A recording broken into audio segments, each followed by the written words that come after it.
everyone, welcome to Research Writing. My name is Tammy Stevenson. I will be your instructor for these next 8 weeks in this course. A couple of you I know had me for college writing that we just finished up. I'm sorry you got me again. For the rest of you, great to have you. I've already been looking through some of the community posts that you've made, so it's already great to get to know some of you a little bit. So I'm going to walk through a few things. In your course, there's already been a weekly lesson introduction video or transcript provided you for each week, and that was done by MDL, by the mothership, as sometimes I call it. But I'd also like to go through and highlight just a few things for you as well, especially as we get started this week. So first, we're going to look at the syllabus. So if you want to grab your syllabus, have that in front of you. You've gone through some of this in the weekly Lesson 1 video already. Just some things I kind of want to highlight, like watching and listening to those weekly introductions. Those are going to save you time. Have your course schedule, have this with you as you watch or read that, and that will help give you clarifications and more specifics on what is expected of you for that week. Page 2 of the syllabus, discussion boards. For those of you who have had me before, some of the things that MDL has put in the syllabus is a little bit different from how I was doing it before, so I'm going by what they specify this time. Things like this are the same.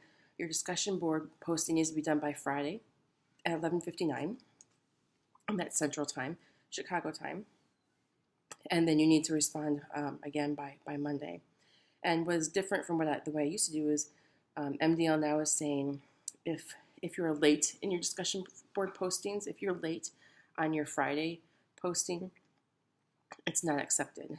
And if you do participate, at least respond to someone else, I will give you half credit for that. But if you're late in your initial post, or if you don't post at all, you will not be getting any credit at all for that. Because this is an online class, our interaction in the discussion boards is really important because we're not sitting in a classroom together interacting. At the bottom of page 2, you'll notice scaffolding assignments.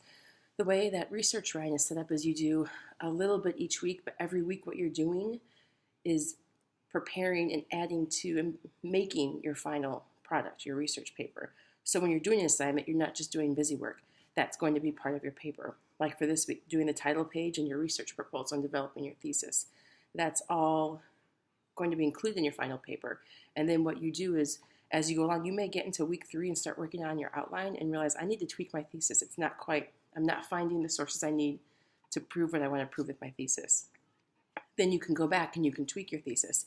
And then each week you'll be submitting what you've done up to that point and the current assignment. So by week 3, you'll be submitting the title page and your proposal and your sources, format, MLA, and your outline and works cited. So you'll be adding to everything. So it's never going to be just the one assignment you're submitting. You're piling on and adding to the original document every week. So each course contributes, each assignment contributes to your final research paper.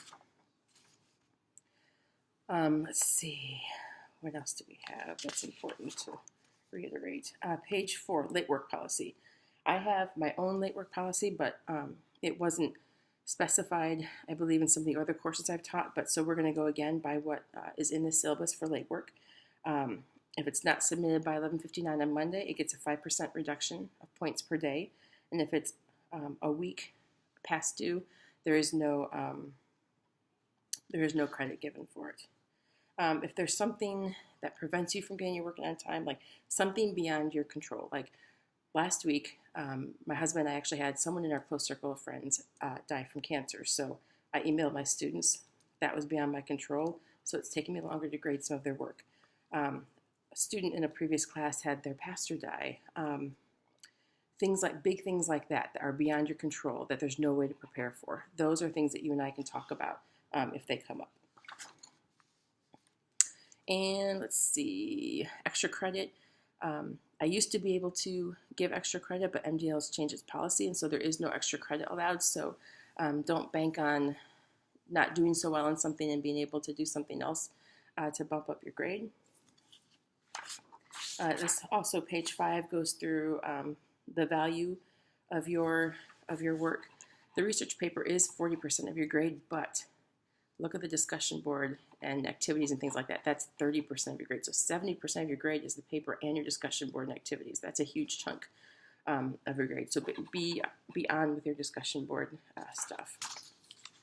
I believe that is it for the syllabus. Let me take a look at the week 1 schedule, just to kind of give you an overhaul. Even though you got it in the video already, it's always good to hear it more than once. You got your reading for the week, and you have class introductions. Go and introduce yourself if you haven't done so already, and then working on your title page and research proposal. And all the supplemental reading in the book and everything else that you're reading is going to help prepare you for that. If you have questions, email me about them. And then there's also some links to help you with creating the title page and formatting everything to MLA. Everything has to be in MLA, especially for this, because everything is the paper. I need to go back and double check, but I believe in the course resources, there is a file that is actually a template for the paper that you can use that template and just start writing over. So everything's already formatted for you. So look in the resources for the course. I think that is in there. I will double check that after I record this, and then I will add a comment on that to the announcement for this. And discussion board. You're visiting the Unilearning site and reviewing some of the information, and then reading the example, rewrite the paragraph so it's more academic. That's something that is going to be stressed a lot, and that I'm going to stress, and that your work will stress, is this is an academic essay, so it's not written in first person or second person. It's written in third person.